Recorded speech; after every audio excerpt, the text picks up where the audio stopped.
I'm honored and grateful to President Trump for his trust and confidence in nominating me to serve our country as the Director of National Intelligence at a time when trust in the intelligence community, unfortunately, is at an all-time low. Chuck Schumer admitted a few years ago, quote, "You take on the intelligence community, they have 6 ways from Sunday at getting back at you." For too long, faulty, inadequate, or weaponized intelligence have led to costly failures and the undermining of our national security and God-given freedoms enshrined in the Constitution. The most obvious example of one of these failures is our invasion of Iraq based upon a total fabrication or complete failure of intelligence.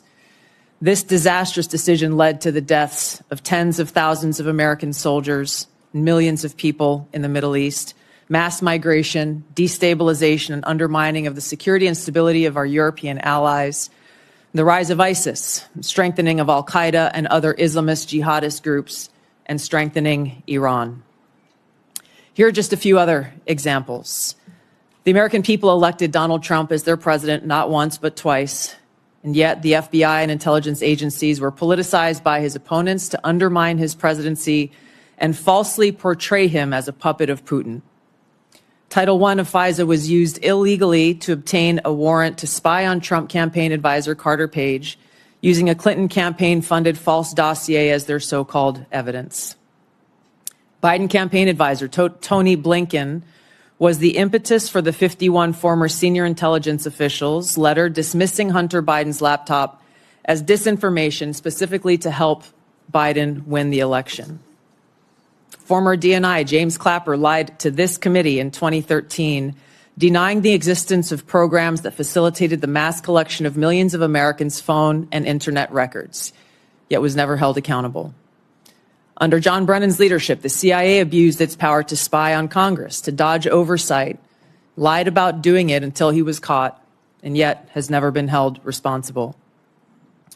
Under Biden, the FBI abused its power for political reasons to try to surveil Catholics who attend traditional Latin Mass, labeling them as quote-unquote radical traditionalist Catholics. Personally, just 24 hours after I criticized Kamala Harris and her nomination, I was placed on a secret domestic terror watch list called Quiet Skies. Sadly, there are more examples. The bottom line is this must end. President Trump's re-election is a clear mandate from the American people to break this cycle of failure, end the weaponization and politicization of the intelligence community, and begin to restore trust in those who've been charged with the critical task of securing our nation. If confirmed as DNI, I will do my very best to fulfill this mandate and bring leadership to the intelligence community with a laser-like focus on our essential mission, ensuring the safety, security, and freedom of the American people. As the President's principal intelligence advisor, I'll begin by leading by example, checking my own personal views at the door, and committing to delivering intelligence that is collected, analyzed, and reported without bias, prejudice, or political influence. I enlisted in the Army because of the horrific terrorist attack on September 11th and volunteered to deploy to Iraq in 2005, where I served in a medical unit. After nearly 22 years in uniform with 3 combat deployments to the Middle East and Africa, I'm now a lieutenant colonel in the U.S. Army Reserve, where I serve as a battalion commander of soldiers in Oklahoma, Missouri, and Arkansas. I served in Congress for 8 years on the Homeland Security, Foreign Affairs, and Armed Services committees. And it's my experience in the military and in the halls of Congress that have given me a deep understanding of the complex challenges that our nation faces, in both roles engaging with world leaders, in both roles being privy to highly classified intelligence. So I know firsthand how essential accurate, unbiased, and timely intelligence is to the President, to Congress, and to our warfighters. I also know the heavy cost of intelligence failures and abuses. Senator Collins, you led the creation of ODNI specifically to address those intelligence failures of 9/11 and Iraq's so-called WMDs. The need for the ODNI under strong leadership still exists today. If confirmed, I'll bring my experience and fresh eyes to leading the intelligence community. And my day one priorities will be to assess the global threat environment identify where gaps in our intelligence exist, integrate intelligence elements, increase information sharing, and ensure that unbiased, apolitical, objective collection and analysis to support the president and policymakers' decision-making occur.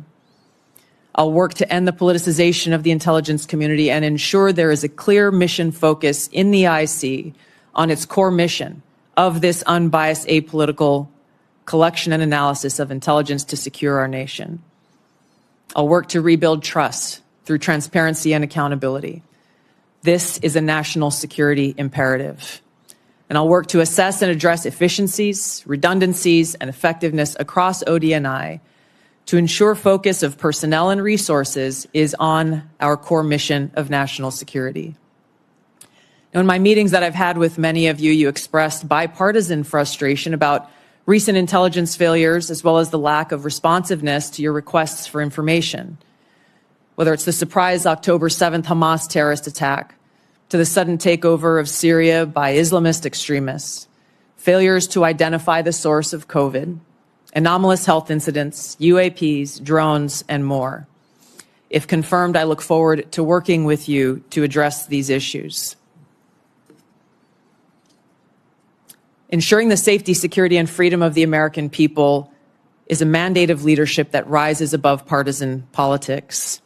If confirmed, my commitment to the President, to you, and to the American people is this: I will do my very best to find the truth, no matter where it leads, and share that truth with President Trump, his advisors, and you in Congress, providing you with that unbiased, timely, and accurate intelligence as you make the tough decisions that'll impact the safety, security, and freedom of the American people. Now, before I close, I want to warn the American people who are watching at home. You may hear lies and smears in this hearing that'll challenge my loyalty to and my love for our country. Those who oppose my nomination imply that I am loyal to something or someone other than God, my own conscience, and the Constitution of the United States, accusing me of being Trump's puppet, Putin's puppet, Assad's puppet, a guru's puppet, Modi's puppet, not recognizing the absurdity of simultaneously being the puppet of 5 different puppet masters. The same tactic was used against President Trump and failed. The American people elected President Trump with a decisive victory and mandate for change. The fact is, what truly unsettles my political opponents is I refuse to be their puppet. I have no love for Assad or Gaddafi or any dictator. I just hate Al-Qaeda. I hate that we have leaders who cozy up to Islamist extremists, minimizing them to so-called rebels. As Jake Sullivan said to Hillary Clinton, quote, Al-Qaeda is on our side in Syria. Well, Syria is now controlled by an Al-Qaeda offshoot, HTS, led by an Islamist jihadist who danced in the streets on 9/11 and who was responsible for the killing of many American service members.